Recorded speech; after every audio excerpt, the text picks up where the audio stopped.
유하! 구독, 좋아요, 알림 설정 부탁드립니다.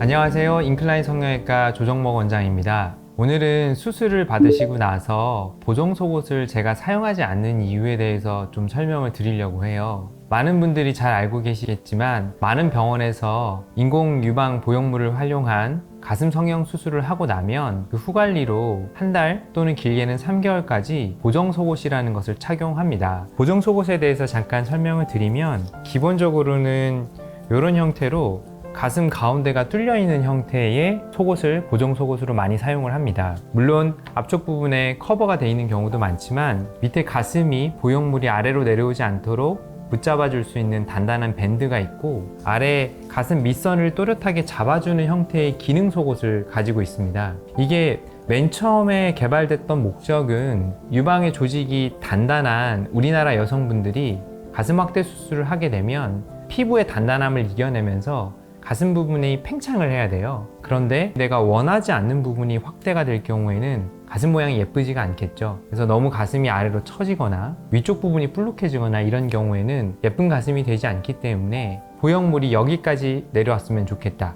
여기서부터 어느 부분까지는 늘어났으면 좋겠다. 이런 부분에 맞춰서 고정 기능을 하고 있는 속옷입니다. 그런데 요즘에는 텍스처드 보형물을 사용하지 않아요. 왜냐하면 2년 전에 희귀암이 발생하는 보고가 된 이후로 현재 전 세계 시장에서는 스무스 보형물만을 사용하고 있습니다. 스무스 보형물을 사용했을 때는 일단 보형물 형태가 다릅니다. 물방울 형태로 되어 있는 보형물을 텍스처드 보형물로 사용할 경우에는 늘어나야 되는 피부의 부위와 늘어나지 말아야 되는 부위, 그리고 보형물이 움직여지지 않아야 되는 부위가 정해져 있어요. 그런데 우리가 요즘 사용하는 라운드 형태의 스무스 보형물을 사용할 때는 광범위하게 보형물의 움직임이 발생할 수가 있습니다. 텍스처드 보형물이 만들어진 이유는 보형물이 가슴 안에 들어가 있을 때 많이 움직여지지 않게 하기 위한 목적이에요. 스무스 보형물 같은 경우에는 텍스처드 보형물보다 가쪽으로 빠지거나 아래쪽으로 밑빠짐이 발생하는 우려가 많기 때문에 그런 것들을 방지하기 위한 목적으로 보정 속옷을 이용해서 아래쪽을 붙잡아주는 일이 많아요. 그런데 저희가 생각해 볼 부분은 가슴이 움직여지고 늘어지는 부분이 과연 보형물의 아래쪽만일까? 인 거죠. 실제로는 가슴이 전방위적으로 늘어날 수 있기 때문에 가슴을 전체적으로 움직임을 제한해 주는 것이 더 중요하다고 생각을 합니다. 실제로 유럽 쪽에서 평균적으로 큰 가슴을 가지신 분들이 조깅을 자주 하는 운동을 하실 때 가슴의 건강을 위한 목적으로 사용하는 게 스포츠 브라, 운동용 브라입니다. 스포츠 브라는 전방위적으로 가슴의 확장이나 움직임을 잡아줄 수 있는 기능을 갖고 있기 때문에 가슴 수술 후에 가슴의 안정을 위한 목적으로 좀 더 한목적적으로 사용할 수 있다고 생각을 했어요. 여기 보시면 요거는 저희 인클라인 성형외과에서 가슴 수술을 하시면 저희가 드리는 수술 후 관리 키트입니다.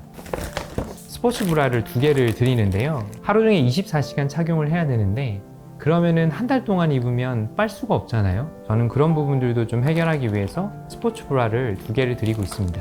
스포츠 브라는 그냥 일반적인 브라의 형태를 가지고 있어요. 훅이 뒤쪽에도 있지만 앞쪽에 지퍼가 있습니다. 수술을 하고 나면 팔을 쓰는 게 아무래도 힘드실 수 있어요. 그래서 몸을 뒤쪽으로 해서 훅을 연결하는 것이 쉽지 않기 때문에 지퍼를 이용해서 안쪽으로 모아서 착용할 수 있게끔 하는 스포츠 브라입니다. 보정 속옷을 사용했을 때 환자분들이 되게 불편해 하시거든요. 왜냐하면 가슴 밑선에 닿는 부분이 대단히 단단하기 때문에 쓸리기도 하고 앞쪽을 잡아주는 면이 없기 때문에 이 위에다가 다른 브라를 따로 추가로 착용하거나 아니면 쓸리는 부분을 막기 위해서 나시티를 안에 받쳐 있거나 효과적으로 보정 속옷이 눌리지 못하는 경우를 많이 봤어요.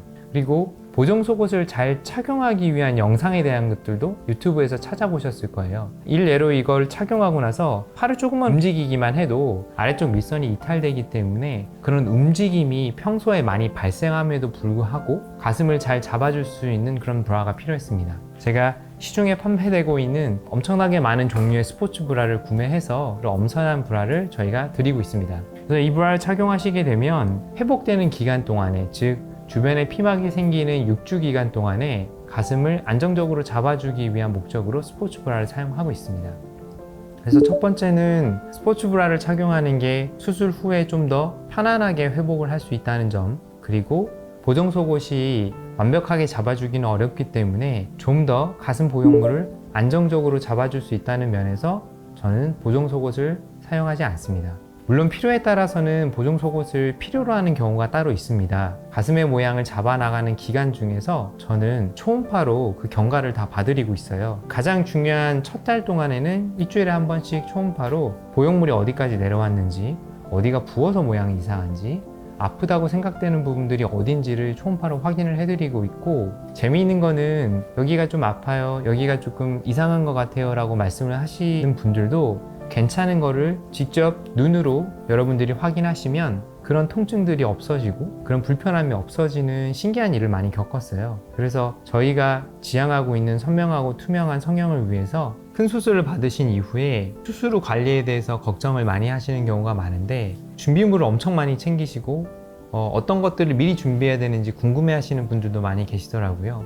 저희 병원에서는 이런 수술 후에 필요로 하는 브라나 아니면 흉터 관리를 위한 용품들을 기본 키트로 제공을 해드리고 있기 때문에 편안하게 수술을 받으시고 좋은 관리를 받으실 수가 있습니다. 오늘은 가슴 수술 후에 보정 속옷을 사용하지 않는 것에 대해서 알아봤습니다. 다음번에도 좀 더 재미있는 내용으로 찾아뵙도록 하겠습니다. 감사합니다.